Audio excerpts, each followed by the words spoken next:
The crack of ice echoed across the frozen lake like a gunshot, sharp and ominous in the winter silence.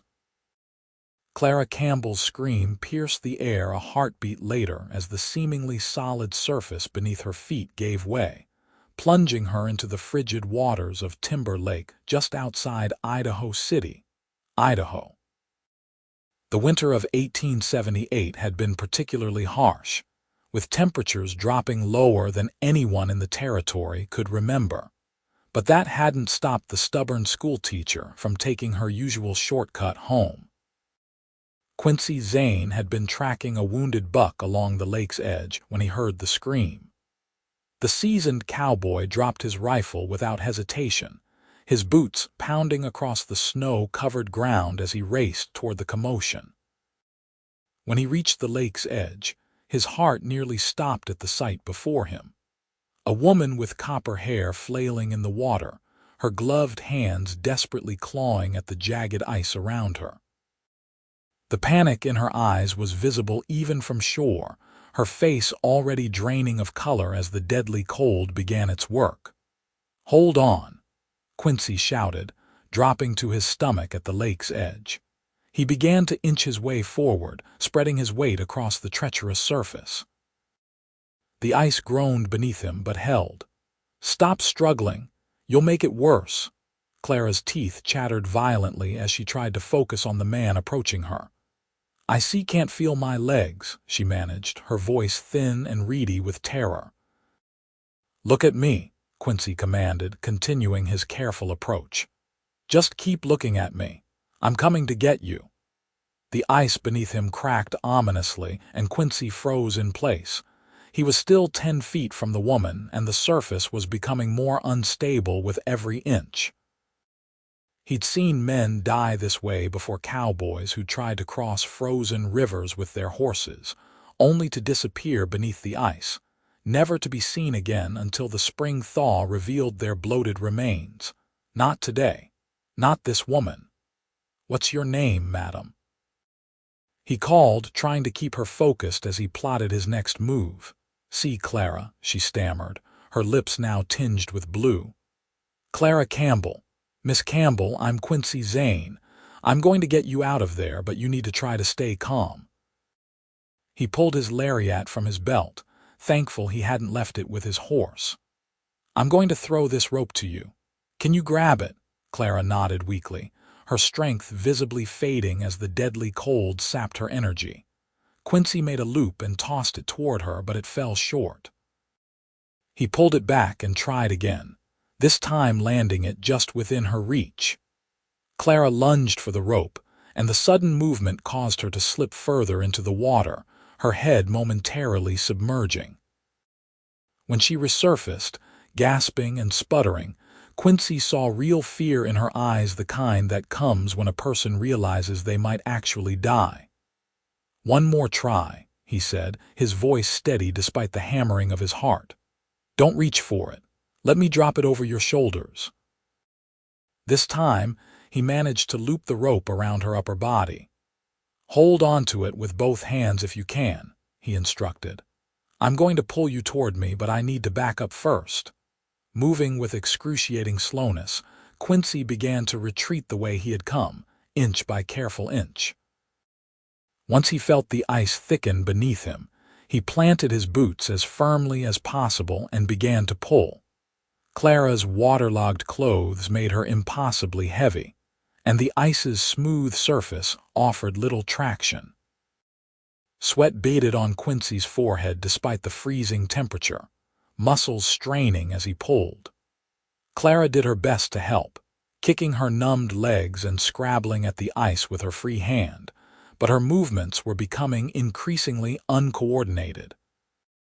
"Stay with me, Miss Campbell," Quincy grunted, giving another mighty heave on the rope.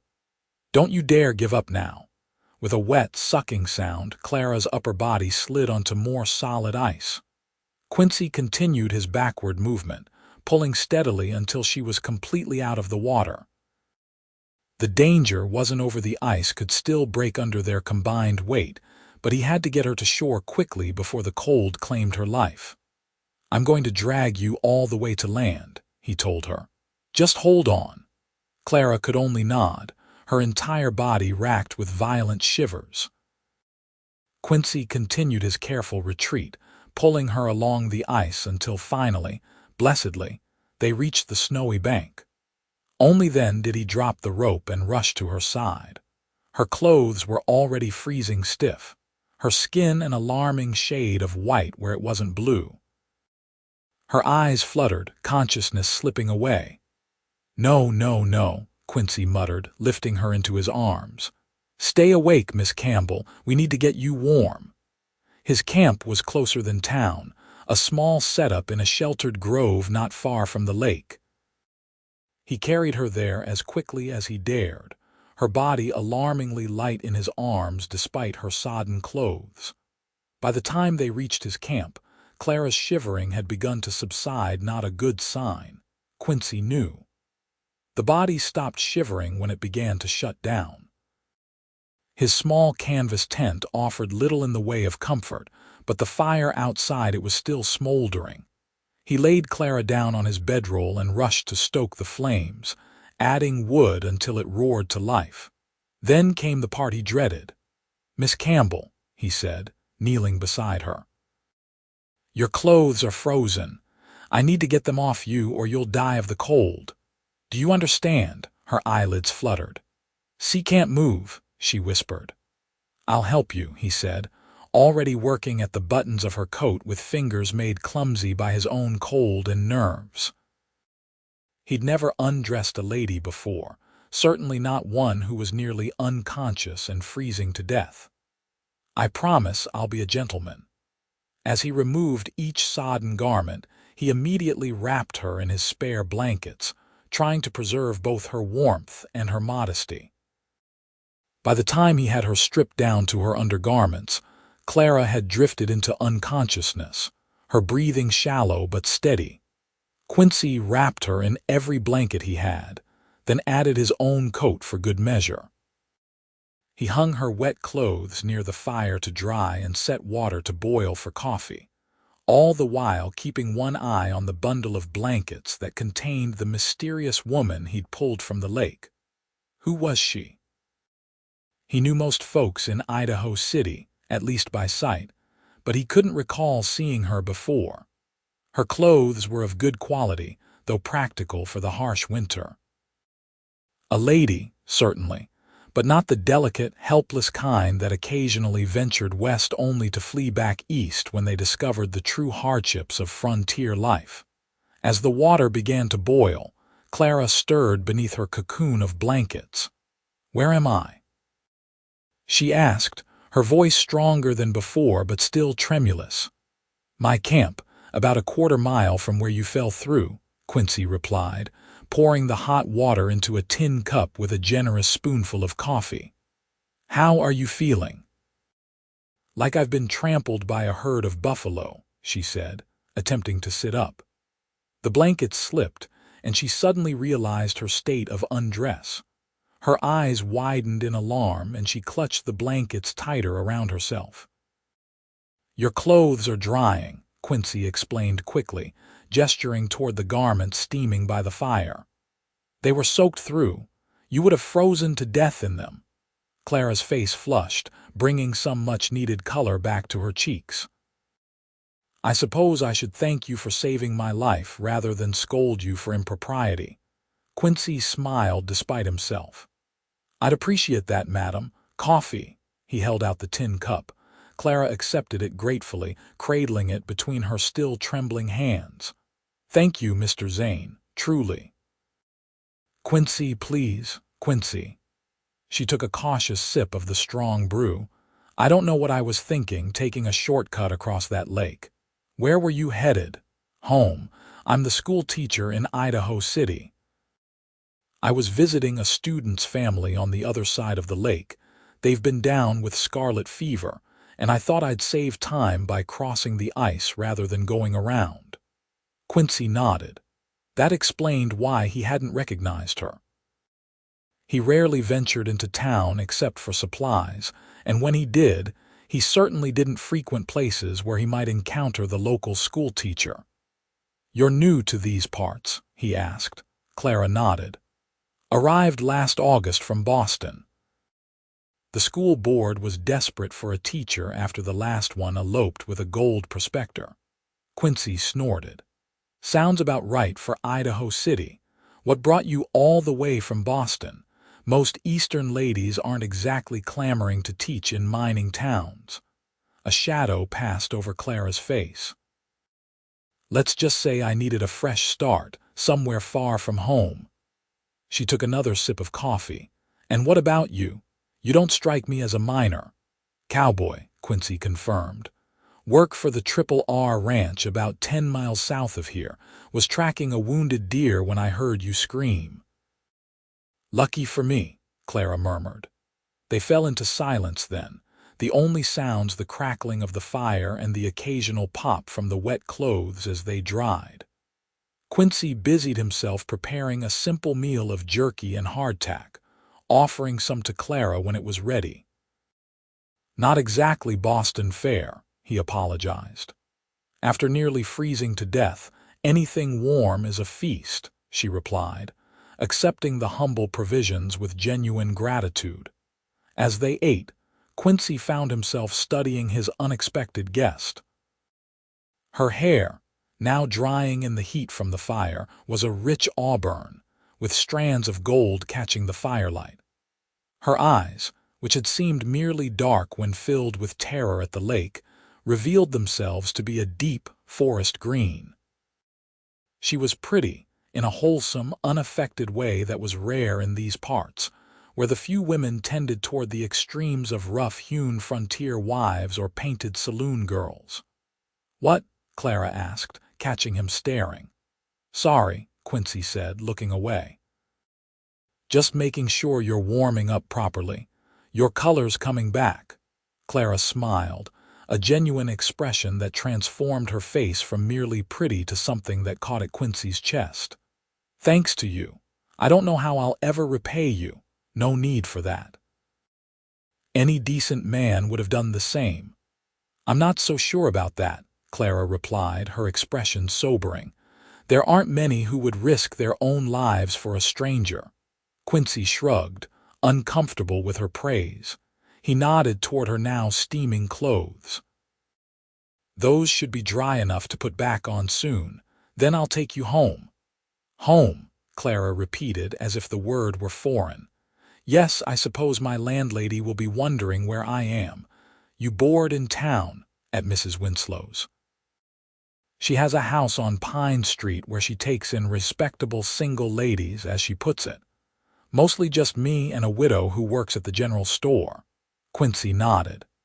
He knew the place, a neat white clapboard house with blue shutters, the nicest on the street. "I'll have you back there before nightfall." Clara glanced up at the sky, visible through the bare branches above them. "It's later than I thought. I must have been unconscious for some time." "About an hour," Quincy confirmed. "Had me worried for a spell." Their eyes met again, and something unspoken passed between them, an acknowledgment of the bond forged in those terrifying moments on the ice, when he had been her only hope, and she had trusted him with her life. The moment was broken when a gust of wind swirled through the camp, sending sparks from the fire dancing into the air. Clara shivered despite her layers of blankets. "Let me check your clothes," Quincy said, rising to feel the garments hanging by the fire. Her dress was still damp in places, but her coat and undergarments were mostly dry. "These should do for now. I'll step away while you dress." Clara nodded gratefully. "Thank you." Quincy walked to the edge of the clearing, his back to the camp, listening to the rustle of fabric as Clara dressed herself.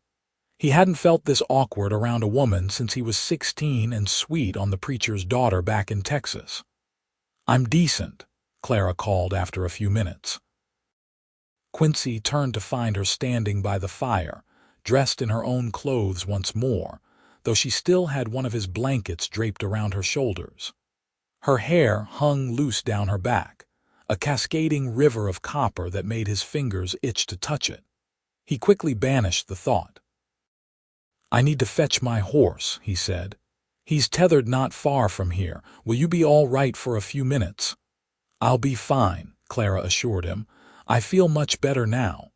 Quincy nodded and strode off through the trees. When he returned leading his chestnut gelding, Clara had packed up the few items he'd left scattered around the camp, and was standing with remarkable composure for someone who had nearly died just hours before. "You didn't have to do that," he said, nodding toward his neatly rolled bedding. "Least I could do," she replied. "You lost half a day's hunting because of me. That buck was probably long gone anyway." He secured his belongings to the saddle, then turned to Clara. "Can you ride? It's been some time, but yes." "Good." He adjusted the stirrups to accommodate her shorter legs, then offered his hand. "I'll boost you up, then walk alongside." Clara hesitated. "You should ride. It's your horse." "And you nearly froze to death today," he countered. "Besides, it's not that far to town." Recognizing the futility of arguing with him, Clara placed her gloved hand in his and allowed him to help her into the saddle. Quincy tried not to notice the way her skirts hitched up as she settled herself, revealing a glimpse of ankle and calf. He was a gentleman, after all, despite years living in the rough and tumble world of the frontier. He gathered the reins and began leading the horse toward Idaho City, setting a pace that was brisk enough to get them there before dark, but not so fast as to tire either himself or his mount. Clara sat straight in the saddle, clearly familiar with riding despite her claim of being out of practice. "Where did you learn to ride?" Quincy asked, breaking the companionable silence that had fallen between them. "My grandfather had a small estate outside Boston," Clara replied. "He taught me when I was a girl.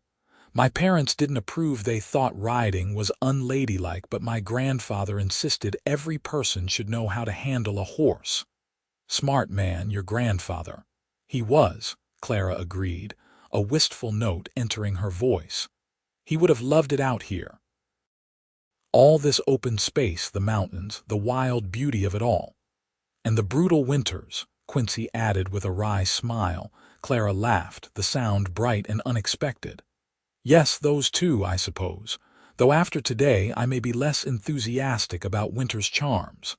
Can't say I blame you there."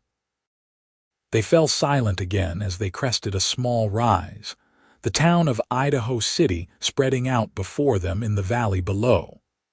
Smoke curled from chimneys, and the late afternoon sun glinted off patches of snow on rooftops. Despite its rough edges, there was a certain picturesque quality to the frontier town nestled against the backdrop of pine-covered mountains. "It's beautiful, isn't it?" Clara said softly, as if reading his thoughts. "When I first arrived, I thought I'd made a terrible mistake. Everything seemed so crude and harsh after Boston. But now—" She trailed off, her gaze sweeping across the landscape. "It grows on you," Quincy agreed. "Been out west most of my life, and I still find myself stopping sometimes just to look." They descended into town, as the sun began to dip toward the horizon, casting long shadows across the muddy Main Street. A few townspeople were still about their business, and more than one curious glance was directed their way as Quincy led his horse with the schoolteacher perched upon it, both of them somewhat disheveled from their ordeal. "Miss Campbell," a woman's voice called out as they approached Pine Street. A plump, gray-haired lady hurried toward them, her face a mask of concern. "Where have you been?" "I've been beside myself with worry, Mrs. Winslow," Clara greeted her landlady. "I apologize for causing you distress. I had a bit of an accident." "Accident, Mrs.?" Winslow's eyes darted suspiciously to Quincy, then back to Clara. "What sort of accident?" "I fell through the ice on Timber Lake," Clara explained. "Mr. Zane here saved my life." Mrs. Winslow's expression immediately transformed from suspicion to shock, then gratitude. "Oh my goodness." "You poor dear. And Mr. Zane, how can we ever thank you?" "No thanks necessary, madam," Quincy said, helping Clara down from the horse. Her hands rested briefly on his shoulders as he lifted her, and he was acutely aware of her closeness, the scent of wood smoke in her hair. "Nonsense, Mrs. Winslow declared. "You must come in for supper at the very least. I insist." Quincy shifted uncomfortably. He rarely ventured into the more respectable homes in town, preferring the straightforward transactions of the general store or the uncomplicated camaraderie of the saloon when he needed company.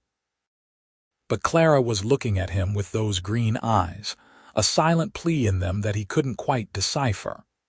"That's mighty kind, Mrs. Winslow, but I don't want to impose." "It's no imposition when you've saved our dear Miss Campbell," the older woman assured him. "Besides, I've made a pot roast big enough for 6, and there's only the 3 of us to eat it." Quincy glanced at Clara, who smiled encouragingly. "Please join us," she said softly. "I'd like to hear more about the Triple R Ranch." With that, his fate was sealed. "All right," he agreed. "Let me just see to my horse first." After stabling his gelding at the livery for the night, an expense he hadn't planned on, but one he couldn't avoid, Quincy made his way back to Mrs. Winslow's house. He'd brushed the worst of the dirt from his clothes and combed his fingers through his hair, but he still felt rough and out of place as he knocked on the front door. "Mrs. Winslow answered, ushering him inside with a flurry of motherly fussing that reminded him painfully of his own mother, dead these 15 years. The house was warm and smelled of cooking, a welcome change from his usual campfire meals. Clara appeared in the doorway to the parlor, transformed from the bedraggled woman he'd pulled from the lake. She'd changed into a simple blue dress, her hair now neatly braided and coiled at the nape of her neck. She looked every inch the proper schoolteacher, except for the lingering paleness of her complexion and a certain new awareness in her eyes when they met his. "Mr. Zane," she greeted him. "I'm glad you decided to join us." "Miss Campbell," he replied, suddenly tongue-tied. "You're looking well." "Thanks to you," she smiled. "Though I still feel as if I've been trampled by that herd of buffalo." Mrs. Winslow glanced between them, a speculative gleam in her eye that made Quincy nervous. "Dinner's just about ready," she announced. "Mr. Zane, please make yourself comfortable in the dining room. Clara, dear, would you help me bring out the food?"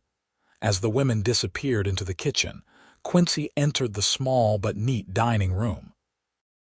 The table was set with real china and silverware, not the tin plates and utensils he was accustomed to.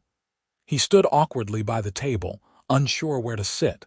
Clara reappeared, carrying a steaming tureen. "Please sit here," she said, indicating a chair on one side of the table. "Mrs.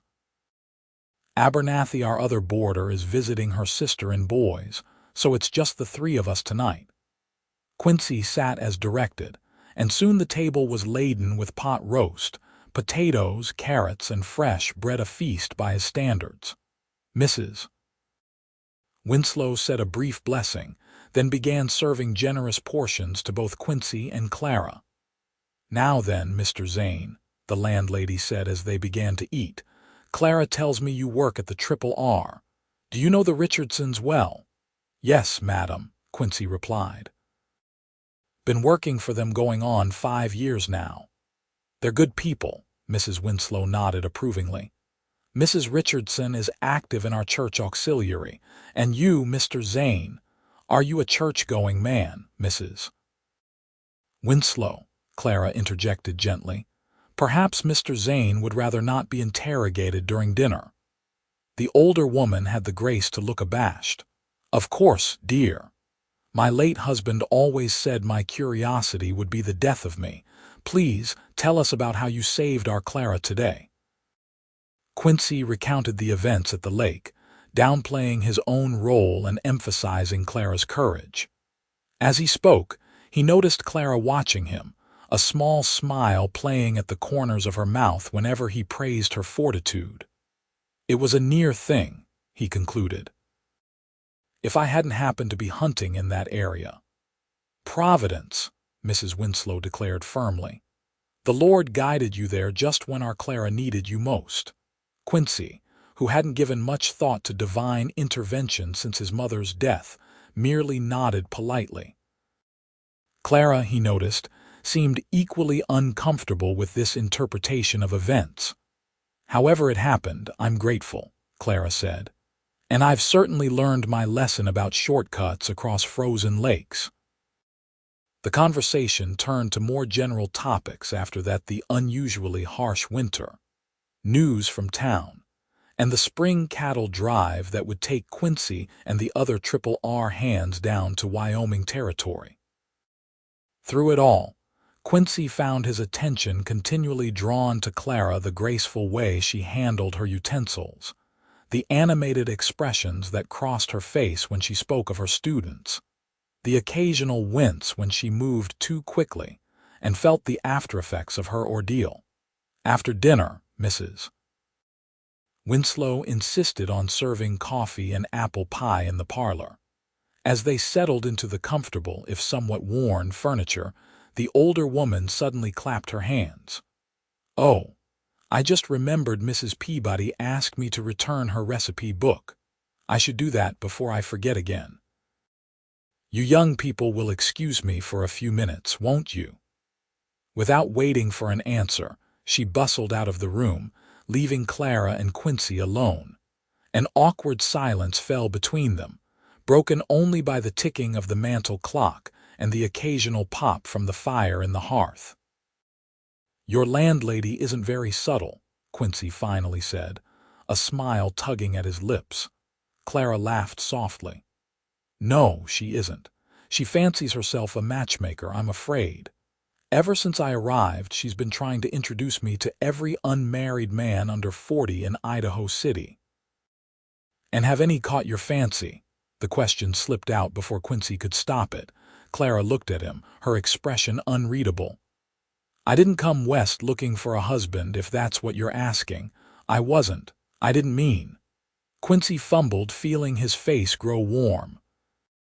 "I was just making conversation." "Of course." Clara's smile was gentle, taking the sting out of her words. "And to answer your question, no, I've been focused on my teaching." Quincy nodded, relieved to be back on safer ground. "How do you find it? Teaching out here must be different from Boston." "Very different," Clara agreed, her expression brightening as she spoke about her work. "In Boston, I taught at a girls' finishing school. Everything was so regimented, so focused on preparing young ladies to make advantageous marriages. Here, I have children of all ages in one room, from the tiniest beginners to teenagers nearly grown. Some can barely read, others are hungry for any book I can put in their hands. It's challenging but rewarding in a way my position in Boston never was." "You sound like you love it." "I do," Clara said simply. "Even on the hardest days when the little ones are restless and the older boys are sullen, I know I'm doing something worthwhile.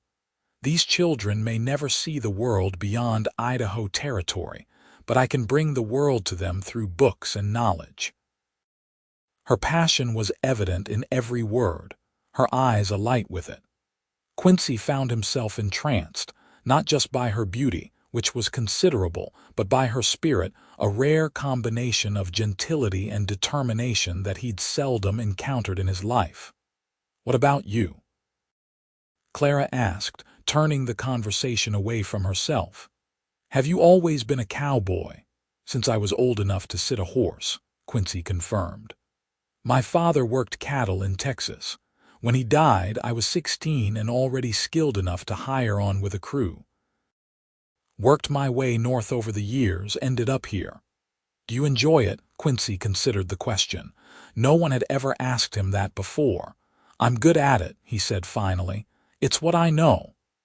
"That's not the same as enjoying it," Clara observed shrewdly. "No, it isn't," Quincy agreed.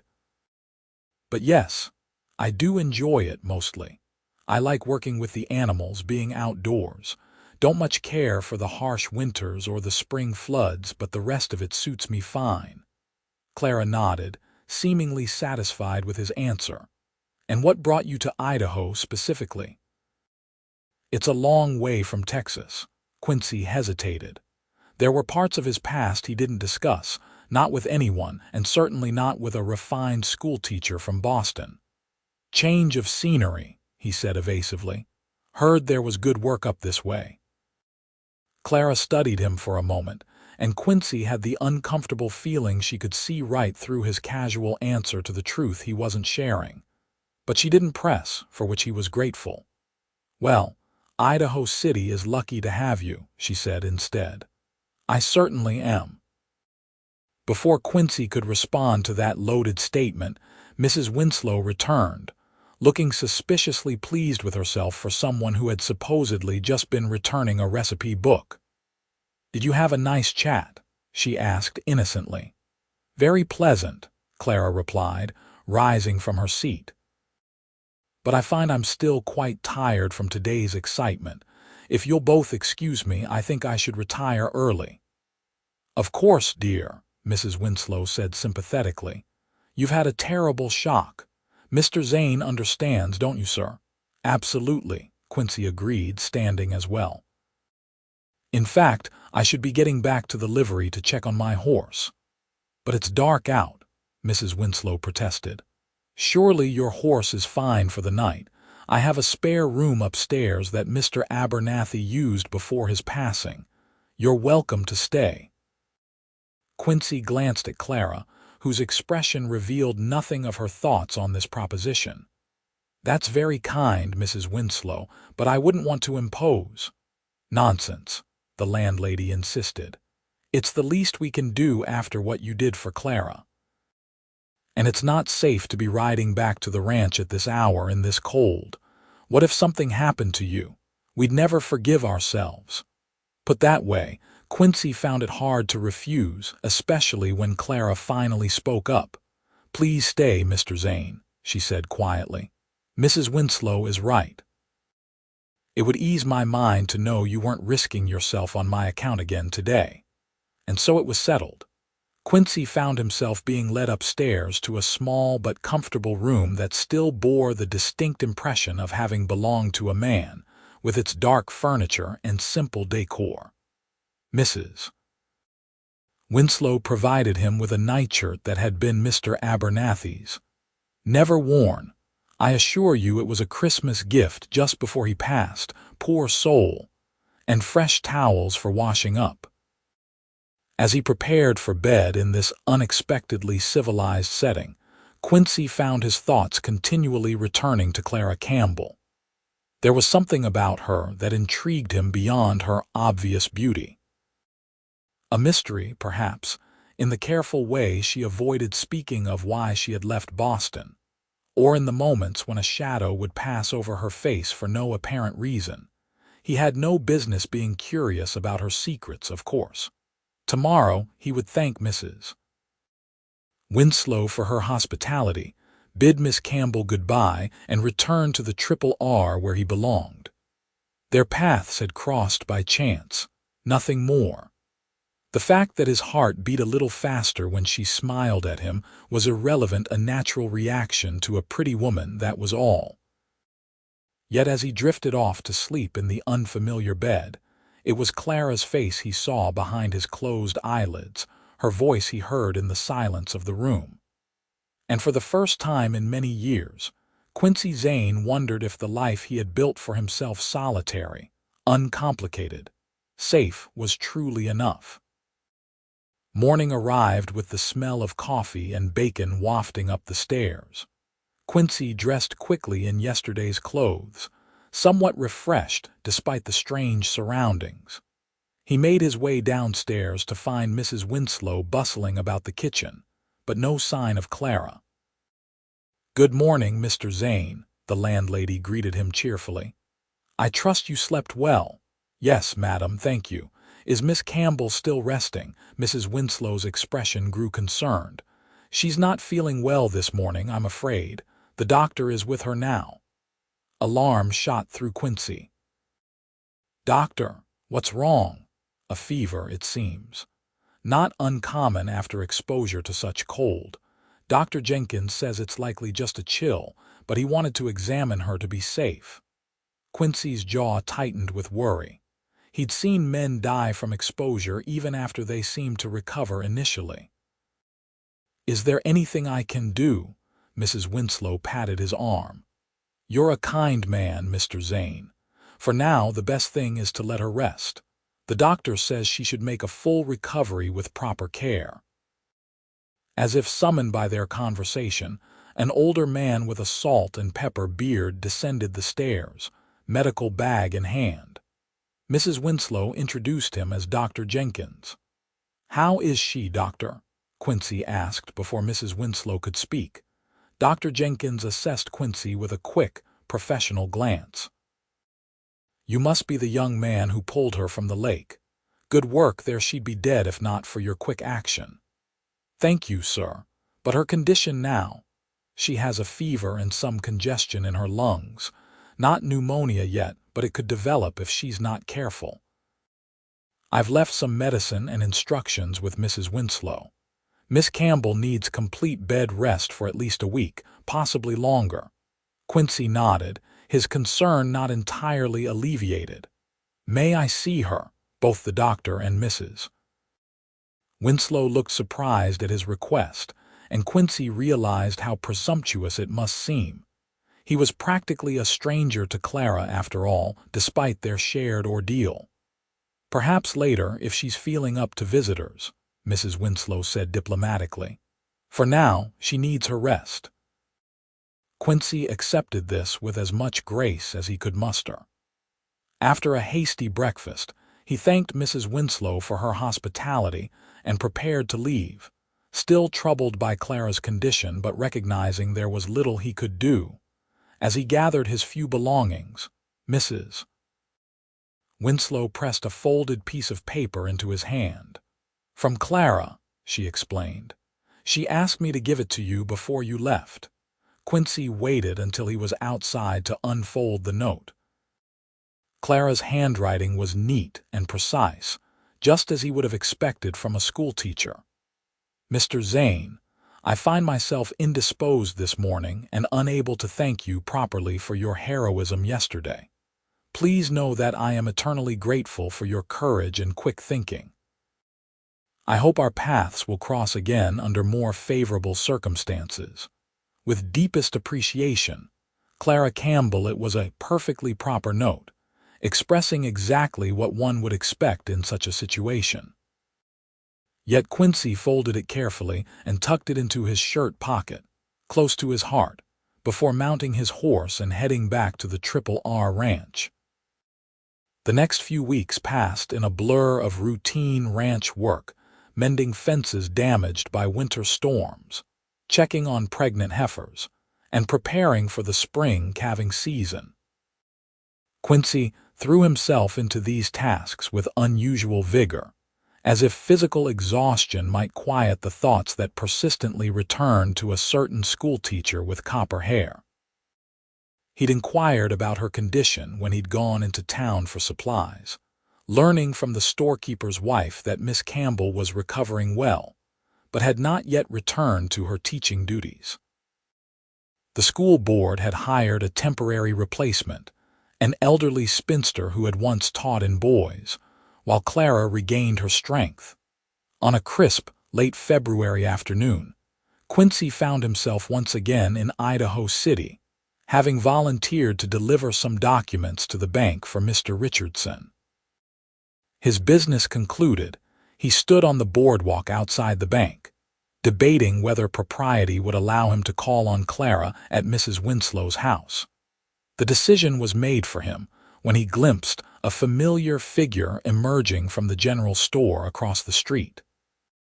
Clara, bundled in a heavy coat and woolen scarf, her cheeks pink from the cold, was carefully navigating the icy boardwalk, a small package clutched in her gloved hands. Quincy crossed the street without conscious thought, removing his hat as he approached her. "Miss Campbell."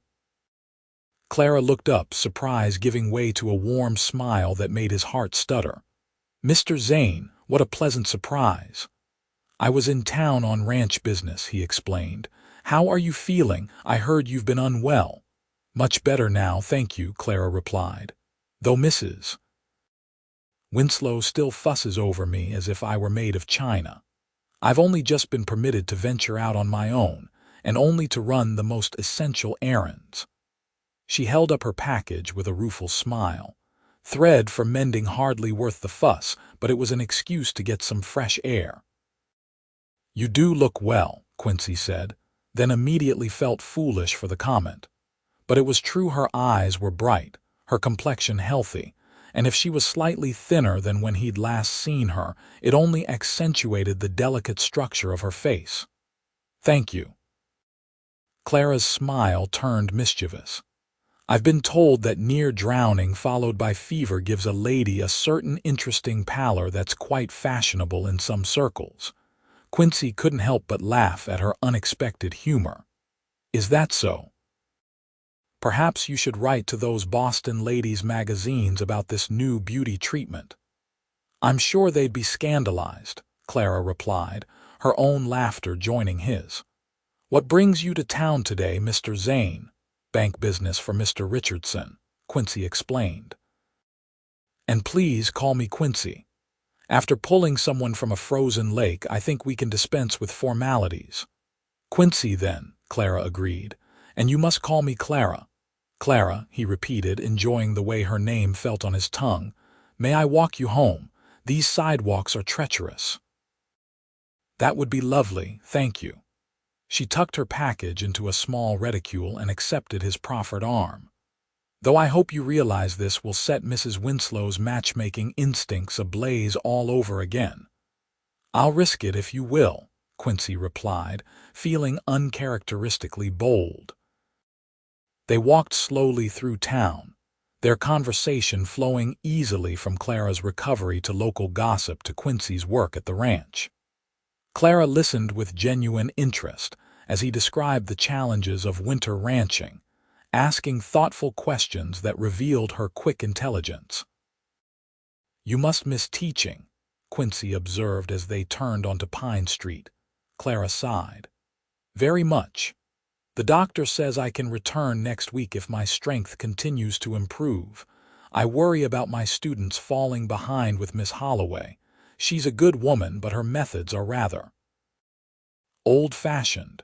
Ruler across the knuckles old-fashioned, Quincy asked with a raised eyebrow. Precisely, Clara nodded. I prefer to inspire learning through curiosity rather than fear. A revolutionary concept, Quincy teased gently.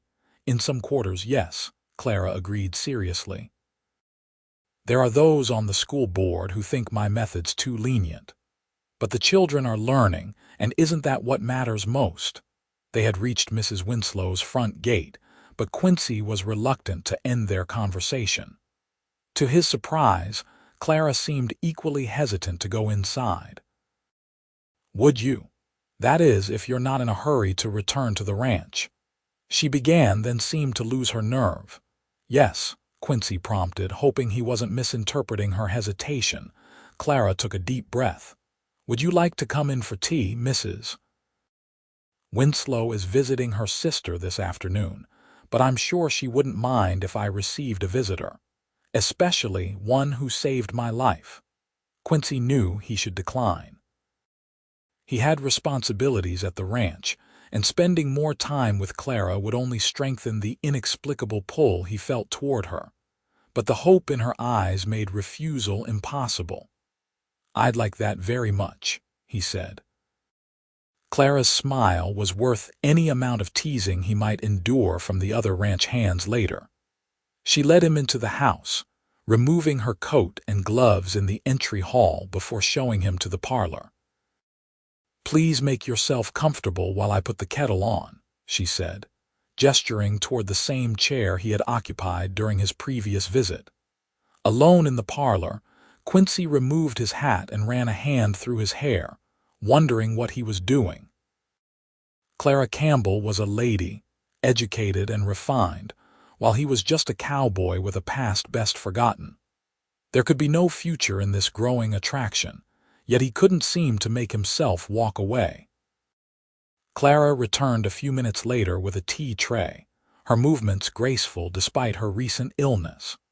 She served him with the practiced ease of a woman accustomed to social niceties, though there was a warmth in her manner that transcended mere politeness. "I never properly thanked you," she said as she handed him a cup, "for saving my life." "Your note was thanks enough," Quincy assured her. Clara shook her head. "A few lines on paper hardly seem adequate for what you did. You risked your own life without hesitation for a complete stranger." "I couldn't have done otherwise," Quincy said simply. They fell silent, sipping their tea, the quiet between them comfortable rather than awkward. Quincy found himself studying the room, noting the personal touches that marked it as a place where Clara spent time, books stacked on a small side table, a half-finished piece of embroidery draped over a sewing basket, a vase of dried wildflowers that must have been gathered before winter set in. "This is pleasant," Clara said after a while. "Having company, I mean. The past weeks have been rather lonely, with only Mrs. Winslow and the occasional visit from a concerned parent for conversation." "I would have called sooner," Quincy admitted, "but I wasn't sure if it would be welcome. Or proper." Clara's smile held a hint of mischief. "I've found that proper has a rather different definition out here than it did in Boston, but your concern for my reputation is noted and appreciated." "It's not just your reputation I'm concerned about," Quincy said, more seriously than he'd intended. "You're respected in this town, Clara. A teacher, educated and refined. I'm just a cowhand." Clara's expression softened. "Is that how you see yourself?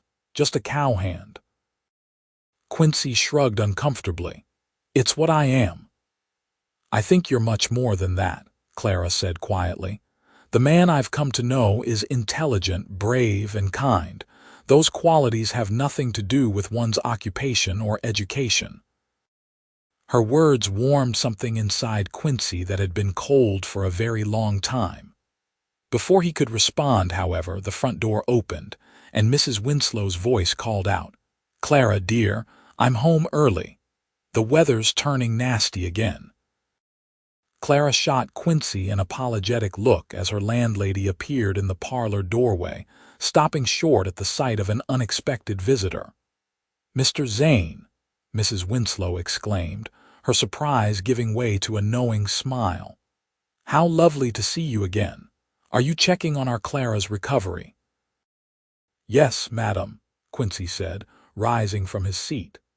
"I happened to see Miss Campbell in town and wanted to assure myself she was mending well." "How thoughtful," Mrs. Winslow replied, in a tone that suggested she found his explanation both charming and transparent.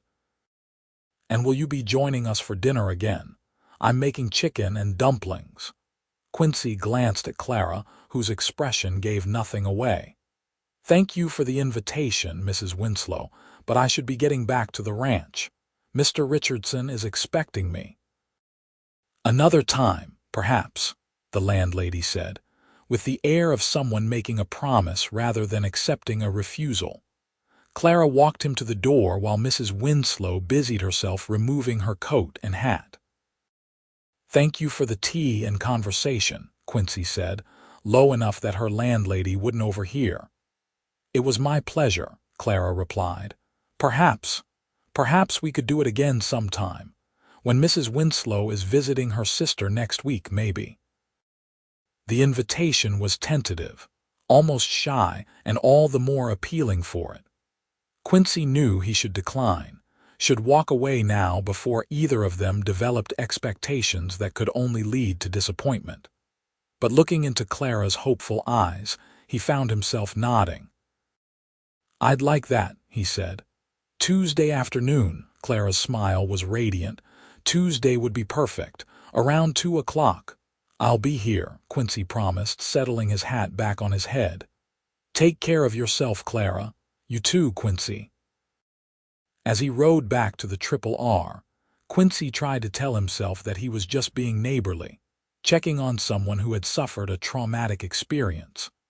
But the warmth that spread through his chest whenever he thought of Clara's smile told a different story.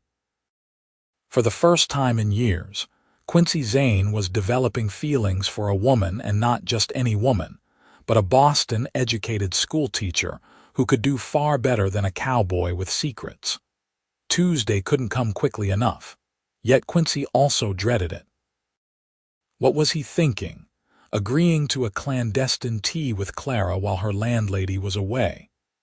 It wasn't proper, and it wasn't fair to Clara, whose reputation could suffer if word got out.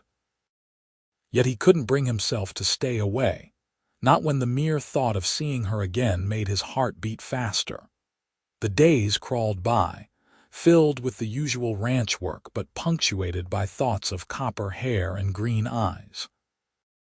By Tuesday morning, Quincy was a bundle of nerves, something the other hands noticed and commented on with good-natured ribbing. "Got a sweetheart in town, Zane?" Jake Mullins, one of the older cowboys, asked as they repaired a section of fence together. "You've been jumpy as a long-tailed cat in a room full of rocking chairs all week." "Mind your own business, Mullins," Quincy replied without heat, driving a post into the ground with perhaps more force than necessary. Jake just laughed. "It's about time. Been wondering if you'd ever take an interest in something besides horses and cattle." Quincy said nothing, but the words stayed with him as he cleaned up and changed into his best shirt that afternoon before riding into town. Had he really become so single-minded, so closed off, that his interest in a woman was cause for comment? Perhaps he had. After Ellie and the debacle in Wyoming, he'd sworn off entanglements of the heart, finding it easier to focus on work than risk that kind of pain again. But Clara was nothing like Ellie, and Idaho City was a long way from Wyoming Territory. Maybe, just maybe, things could be different this time. He arrived at Mrs. Winslow's house precisely at 2 o'clock, tying his horse to the hitching post and straightening his collar before knocking on the door. Clara answered almost immediately, as if she had been waiting nearby.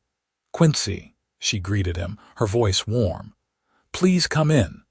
She led him to the parlor, where tea was already laid out on a small table. Clara had clearly gone to some effort. There were small cakes arranged on a plate, and she was wearing a pretty dress of deep blue that brought out the copper highlights in her hair, which was arranged more elaborately than he had seen it before. "You look lovely," Quincy said before he could stop himself. Clara blushed, the color becoming her. "Thank you. Please sit down." They talked easily as they enjoyed the tea and cakes, catching up on the events of the past week. Clara had been cleared by Dr.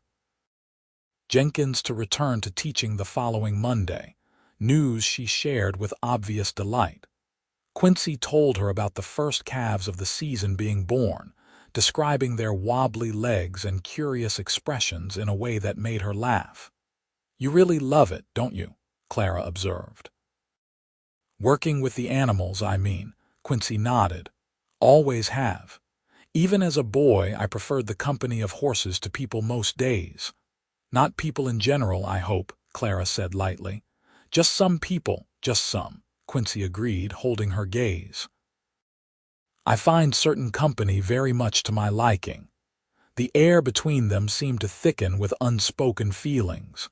Clara was the first to look away, her fingers fidgeting with the handle of her teacup. "Quincy," she said after a moment, "may I ask you something?" "Of course." "Why did you really come to Idaho? I don't believe it was just for a change of scenery." The directness of her question caught him off guard. Quincy set down his cup, considering how much to reveal. He had never discussed his past with anyone in Idaho City, preferring to leave those ghosts buried. But there was something about Clara that made him want to be honest, even if it meant risking her good opinion. "I was in some trouble in Wyoming," he said finally. "Nothing criminal," he added quickly, seeing her expression. "At least not on my part. I was working for a ranch there, fell in love with the owner's daughter, Ellie." She said she loved me too, wanted to marry me. Her father objected, of course wanted her to marry a banker or a lawyer, not a cowhand. Clara nodded, her expression encouraging him to continue. We planned to elope, Quincy went on, the old pain dulled but still present as he recalled those days. But the night we were supposed to meet, her brother and some friends were waiting for me instead. They beat me pretty badly, told me Ellie had changed her mind, that she'd never really loved me, just been amusing herself with the hired help. "Oh, Quincy," Clara murmured, her eyes filled with sympathy. "I didn't believe it at first," Quincy admitted. "Thought they were lying, that maybe they'd locked her up or something to keep her from meeting me. But when I healed up enough to go looking for her, I found out she'd already married the banker her father had picked out for her. Didn't even wait until my broken ribs had healed." "That's awful," Clara said softly. "I'm so sorry." Quincy shrugged, trying to seem more detached than he felt. "It was a long time ago, but afterward I couldn't stay in that town with everyone knowing how I'd been played for a fool. So I drifted north, ended up here. Mr. Richardson hired me based on my experience, no questions asked. Been here ever since." "Thank you for telling me," Clara said, reaching across the table to touch his hand briefly. "I know it can't have been easy to talk about." "Your turn," Quincy said, wanting to move the conversation away from his past. "What really brought you to Idaho City from Boston? And don't say the school board was desperate for a teacher. That may be true, but it's not the whole story."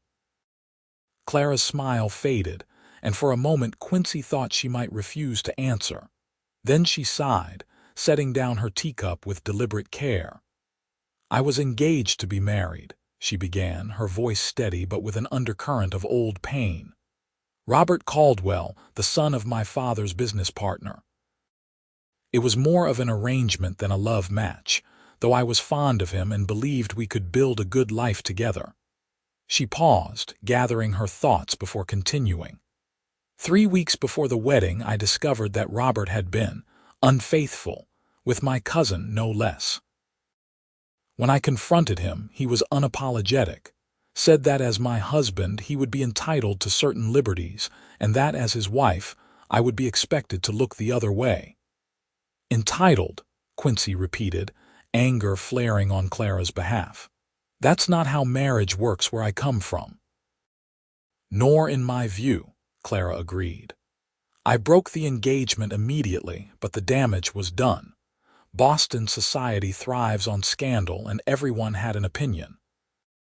Most blamed me, if you can believe it. Said I must have driven Robert to seek comfort elsewhere by being too cold, too focused on my teaching, too something." "That's ridiculous," Quincy said flatly. Clara's smile was sad but grateful for his support. "I thought so too. But my parents were mortified by the scandal. They wanted me to reconcile with Robert, to pretend nothing had happened for the sake of the family's standing and my father's business relationship with the Caldwells." "And you refused?" "I refused," Clara confirmed. "We argued bitterly. Finally, I saw an advertisement seeking a teacher in Idaho Territory. It seemed like the perfect escape as far from Boston as I could possibly get while still remaining in the United States. My parents were actually relieved, I think. With me gone, the scandal would eventually die down." "So you came out here all alone," Quincy said, his admiration for her courage growing. "That takes guts, Clara. Or desperation," she replied with a small laugh. "Some days I'm not sure which it was, but I don't regret it. Despite nearly drowning in a frozen lake, I've found more happiness and purpose here than I ever did in Boston." Their eyes met across the table, and in that moment, Quincy felt a connection deeper than any he'd experienced before. They had both been hurt, both fled their pasts, both found refuge in this remote corner of Idaho Territory. It seemed like more than coincidence that their paths had crossed on that frozen lake.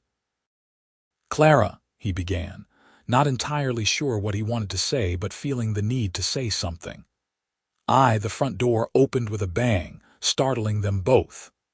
Mrs. Winslow's voice called out, "Clara, dear, I'm home early. The most dreadful headache came on at Martha's, and I simply had to." The landlady stopped short in the parlor doorway, taking in the scene before her, the tea, the cakes, Clara and Quincy sitting close together with expressions that must have revealed more than either intended.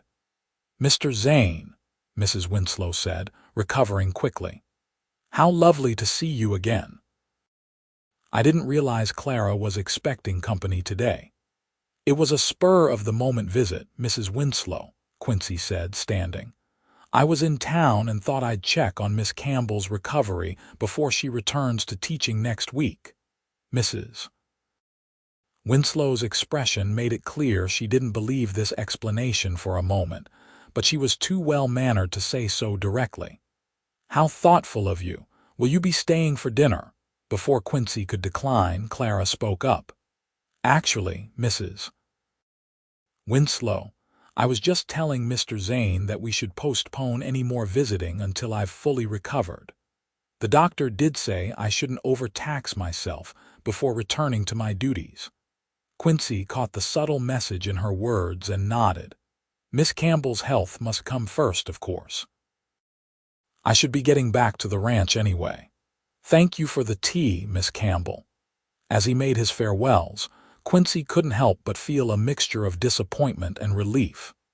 Their conversation had been heading toward dangerous territory, admissions that, once made, couldn't be taken back. Perhaps it was better this way, ending things before they truly began. Clara deserved better than a cowboy with a troubled past, and he wasn't sure he was ready to risk his heart again, not even for someone as remarkable as Clara Campbell.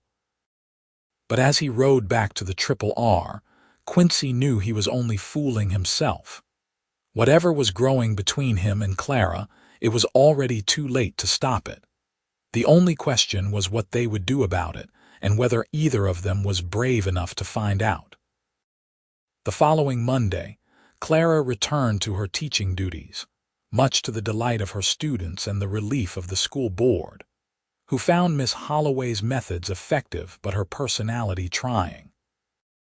Quincy heard about it from Mr. Richardson, who mentioned in passing that his youngest daughter was thrilled to have the pretty teacher with the interesting stories back in the classroom. Quincy managed to keep his expression neutral at this news, but inside he felt a surge of pride for Clara, followed by a pang of longing. He hadn't seen her since that interrupted tea at Mrs. Winslow's, though not for lack of desire.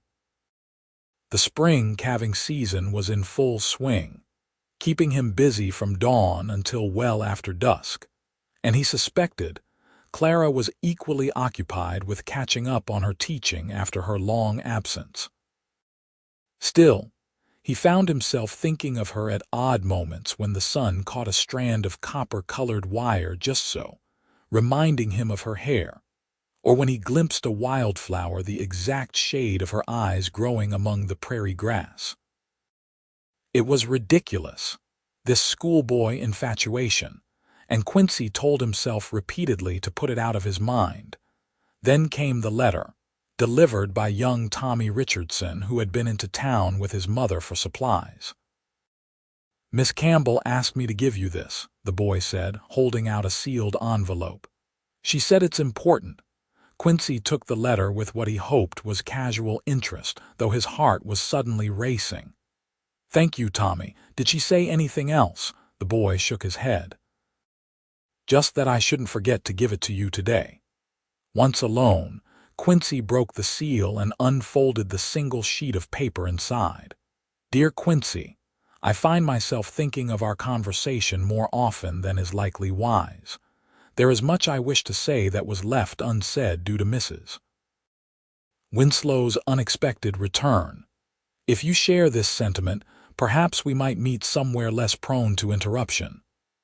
The schoolhouse is empty after 4 o'clock, and as the teacher, I have every right to be there preparing lessons, should anyone inquire. If this suggestion is unwelcome or inconvenient, please simply ignore this note and I will understand completely. Sincerely, Clara. Quincy read the letter twice, warmth spreading through his chest at her words. She had been thinking of him too, wanted to see him again. The schoolhouse after hours was a clever suggestion, public enough to be respectable, but private enough for honest conversation.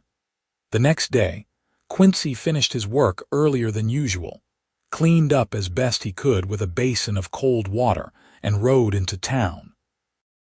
He timed his arrival for just after 4, as Clara had suggested, tying his horse at the hitching post behind the schoolhouse rather than in front, where it might draw attention.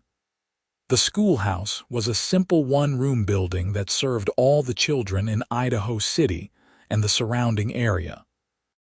As Quincy approached the back door, he could see through the window that Clara was alone inside, standing at the blackboard writing out what appeared to be spelling words for the next day's lesson. He knocked softly, not wanting to startle her. Clara turned, and the smile that lit up her face when she saw him through the window made any doubts Quincy had about coming here vanish instantly. She hurried to open the door. "You came," she said, as if she had been uncertain he would. "Of course I came," Quincy replied, removing his hat as he stepped inside. "I've been thinking about you too, Clara." The simple admission seemed to please her greatly. She gestured toward her desk at the front of the room. "I made coffee. It's not as good as Mrs. Winslow's tea, I'm afraid, but it seemed more practical here." They sat across from each other at her desk, mugs of coffee between them, an echo of their tea at Mrs. Winslow's, but somehow more intimate in this setting. "How are your students?" Quincy asked, genuinely interested, but also seeking a safe topic to begin with. Clara's face lit up as she spoke about her pupils, the progress they were making, their individual quirks and talents, her plans for the spring term. Quincy listened, enchanted not just by what she was saying but by the passion with which she said it. It was clear that Clara truly loved teaching, saw it as a calling rather than merely a job. "I'm boring you with school talk," she said finally, cutting herself off mid-sentence about a particularly promising student's essay on local history. "Not at all," Quincy assured her. "I like hearing you talk about something you care about." Clara smiled, a hint of shyness in her expression. "And what about you? How are things at the ranch?" Quincy told her about the calving season, the long nights checking on the pregnant heifers, the satisfaction of seeing the new calves taking their first wobbly steps. As he spoke, he realized that he rarely had the opportunity to share this part of his life with someone who genuinely wanted to hear about it. The other ranch hands lived it alongside him, and townspeople generally had only a passing interest in the details of ranch work. "You're good at what you do," Clara observed when he finished. "I can hear it in your voice when you talk about the animals." "I try to be," Quincy said simply. "It's a responsibility caring for living things, not so different from teaching in some ways." Clara laughed. "I've never thought of it that way, but I suppose you're right, though my students generally don't require assistance being born." "Thank goodness for that," Quincy replied with a grin. Their laughter faded into a comfortable silence, both of them sipping their coffee and regarding each other with growing warmth. It was Clara who finally broached the subject they had been dancing around. "I've missed you, Quincy," she said softly. "More than I expected to, honestly. It's disconcerting." "Disconcerting," Quincy repeated, not sure if he should be flattered or concerned by her choice of word. "I didn't come to Idaho City looking for this," Clara explained, gesturing vaguely between them. "After Robert, I was quite determined never to give any man the power to hurt me again. I threw myself into my teaching, told myself it was enough." "And now?" Quincy asked, heart pounding. Clara met his gaze directly. Now I find myself thinking about a certain cowboy who pulled me from a frozen lake, wondering if perhaps I've been too hasty in my determination to remain alone. Quincy reached across the desk, taking her hand in his. I've been wondering something similar, he admitted. After Ellie, I swore off attachments, safer that way or so I thought, but then I met a stubborn schoolteacher who took a shortcut across a frozen lake. Clara turned her hand in his, their fingers intertwining. What are we doing, Quincy? Is this madness?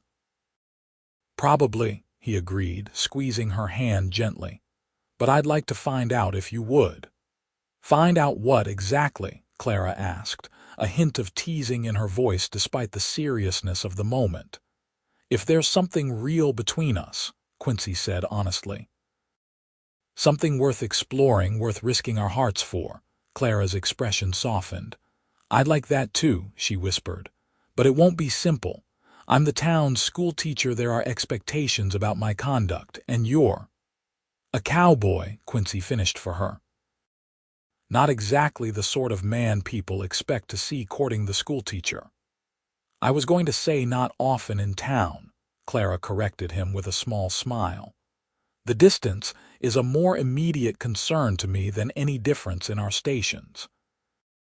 As for what others might think, I left Boston partly to escape the tyranny of social expectations. I'm not inclined to surrender to them here. Her words lifted a weight from Quincy's chest that he hadn't fully acknowledged was there. So you wouldn't mind being seen with a rough cowhand like me? I would be proud to be seen with the man who saved my life, Clara replied firmly. The man whose conversation I enjoy, whose company I seek out. The man who treats me with respect and kindness. If others see only your occupation, that's their failing, not yours. Quincy was momentarily speechless, humbled by her faith in him. I don't deserve you, Clara Campbell, he said finally. Nonsense, she replied briskly. We deserve whatever happiness we can find in this life, Quincy. I believe that now, even if I'd forgotten it for a while. The urge to kiss her was nearly overwhelming, but Quincy restrained himself. They were in the schoolhouse, and despite Clara's brave words about defying social expectations, he wouldn't risk her reputation by behaving improperly. Instead, he asked, May I call on you properly then? Sunday after church, perhaps? Clara's smile was radiant. I would like that very much. They stayed in the schoolhouse talking until the lengthening shadows reminded them of the time. Quincy reluctantly released her hand and stood to leave, but at the door, he turned back. Clara, he said, suddenly serious, I want to do this right. I respect you too much to treat this casually. If at any point you decide this isn't what you want, just say so. No hard feelings. Clara stepped closer to him, her expression equally serious. The same goes for you, Quincy. I know we both carry scars from the past. I won't hold it against you if you need to step away. Quincy nodded, touched by her understanding. Sunday then. Sunday, Clara confirmed. As Quincy rode back to the ranch that evening, he felt lighter than he had in years, despite the gravity of what they were undertaking. He knew there would be challenges ahead. The distance between town and the ranch was just one of many obstacles. But for the first time since Ellie's betrayal, he was willing to take the risk, to open himself to the possibility of both joy and pain that came with caring deeply for another person. Because Clara Campbell was worth it. Sunday arrived clear and cold, a typical late winter day in Idaho Territory. Quincy attended the morning church service in town, something he did only sporadically, usually when Mr. Richardson insisted the ranch hands accompany the family on special occasions. Today, however, he arrived early and on his own initiative, dressed in his best clothes, his hair still damp from his morning wash. He spotted Clara sitting near the front with Mrs. Winslow, and another woman he assumed was the widow who also boarded at the house. Clara was wearing a dress of deep green that complemented her coloring beautifully, her hair arranged neatly beneath a modest hat. She didn't see him enter, and Quincy took a seat several rows behind her, content for the moment just to watch her, to know they shared a secret that no one else in the church was privy to. After the service, as the congregation filed out into the churchyard, Quincy made his way toward Clara, who was engaged in conversation with the minister's wife. When she spotted him approaching, her face lit up with a smile that warmed him more effectively than the weak winter sun. "Mr. Zane," she greeted him formally, though her eyes danced with private amusement. "How lovely to see you in church today." "Miss Campbell," Quincy replied with equal formality, tipping his hat to her and the minister's wife. It was an inspiring sermon. The minister's wife beamed at this assessment. "Indeed it was. My husband will be so pleased to hear you thought so, Mr. Zane. We don't see many of the ranch hands at Sunday service." "My loss, madam," Quincy said politely. "Miss Campbell, I was wondering if I might have the honor of escorting you to dinner at the hotel restaurant today," Clara feigned surprise, though they had planned this the day before. "That's very kind of you, Mr. Zane. I would be delighted." The minister's wife looked between them with undisguised curiosity, clearly filing away this interesting development for future discussion. Quincy didn't mind if he and Clara were to court properly. It was best to be open about it from the start. Mrs. Winslow approached then, her expression a mixture of satisfaction and maternal concern. "Mr. Zane, how nice to see you again. I understand you're taking our Clara to dinner." "Yes, madam, with your permission," Quincy replied respectfully. The landlady nodded approvingly. "Clara is a grown woman, quite capable of deciding her own company. But I appreciate your courtesy, Mr. Zane. I expect her home at a reasonable hour, of course." "Of course," Quincy agreed, offering his arm to Clara. "Shall we?" The hotel restaurant was the most respectable dining establishment in Idaho City, catering to travelers and the town's more affluent residents.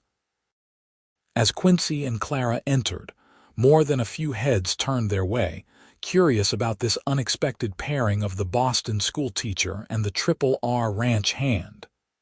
"Everyone staring," Clara murmured as they were seated at a table by the window. "Let them," Quincy replied with a reassuring smile. "They'll find something else to gossip about soon enough." Their meal was simple but well-prepared roast beef, potatoes, and early spring vegetables. As they ate, they talked about everything and nothing: Clara's students, Quincy's horses, books they had read, places they had visited. It was easy, comfortable, as if they had known each other for years rather than months. After dinner, with the afternoon still ahead of them, Quincy suggested a walk around town. The day had warmed somewhat, making it pleasant enough to be outdoors, and Clara readily agreed. They strolled along Main Street, past the general store, the bank, and the assayer's office, their pace unhurried, their arms occasionally brushing as they walked side by side. "This is nice," Clara said as they turned onto a quieter side street. "Just being together without having to hide it." "It is," Quincy agreed, "though I imagine we're providing quite a bit of entertainment for the town gossips." Clara laughed. "Mrs. Winslow will be fielding questions all week, I'm sure, but she approves, you know. She told me this morning that you seem like a solid young man with good prospects." "Did she now?" Quincy raised an eyebrow. "And what did you tell her?" "That it was far too soon to be discussing prospects," Clara replied with a mischievous smile. "But that I found your company agreeable." "Agreeable," Quincy repeated, feigning offense. "Such faint praise." "Would you prefer intoxicating, overwhelming, essential to my happiness?" Clara suggested, her tone light but her eyes serious as they met his. Quincy stopped walking, turning to face her fully. They were on a quiet street, partially shielded from view by a large oak tree still bare of leaves. "I would settle for cared for," he said softly. "To know that what I'm feeling isn't one-sided." Clara's expression softened. "It isn't," she assured him. "Not at all."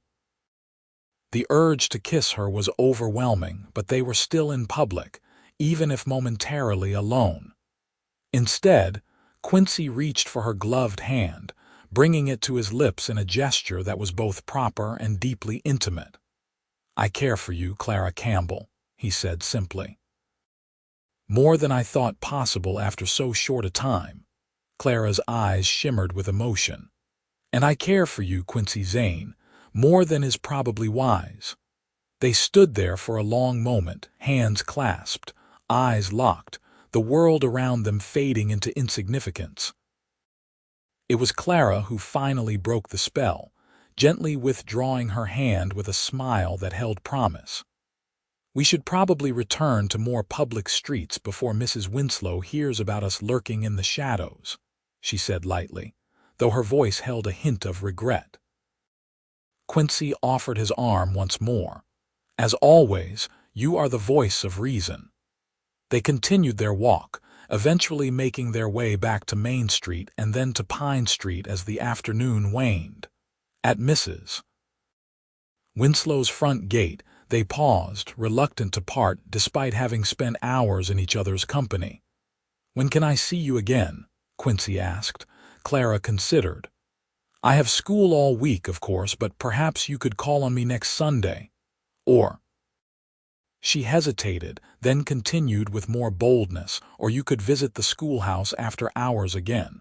Thursday, perhaps." "Both," Quincy said without hesitation. "Thursday and Sunday if you'll have me."